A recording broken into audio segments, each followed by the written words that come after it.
Breakfast time! Ayan ang aming breakfast.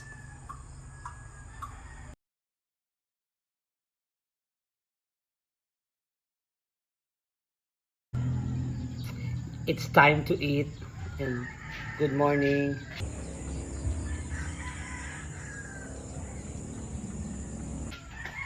Pataas pa lang yung araw. Ito pala gusto ko yung panghuli. Kasi yan yung doon ko binuhos lahat ng itlog. Sarap. Nakita ko to kay Reynan nung pumunta kami ng Puerto Galera. Ito yung ginawa niyang breakfast namin. Loaf bread tapos nilagay ng itlog. And then, instead of mantika, butter yung nilagay niya. So, mas masarap yung ginawa niya. Manamis na siya. Kasi butter yung parang mantika niya. Sarap. Let's eat!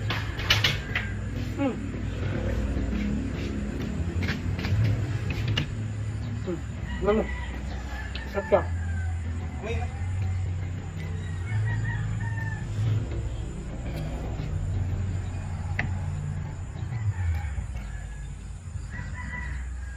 Ay, yung naabot sa kanya.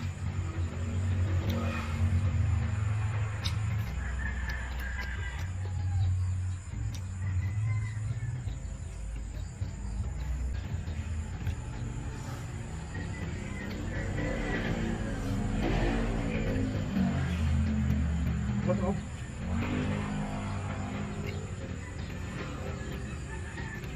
Especially pag yung loaf bread nyo, malapit na may expire tapos hindi maubos. Ako, gawin nyo to.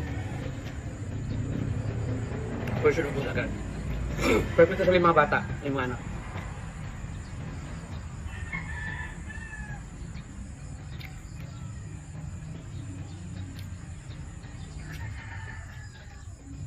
Masarap dito.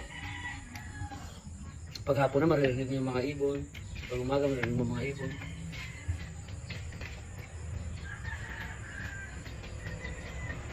Sa atin, pag-gising mo maririnig mo mga chismosa ang kapitbahay.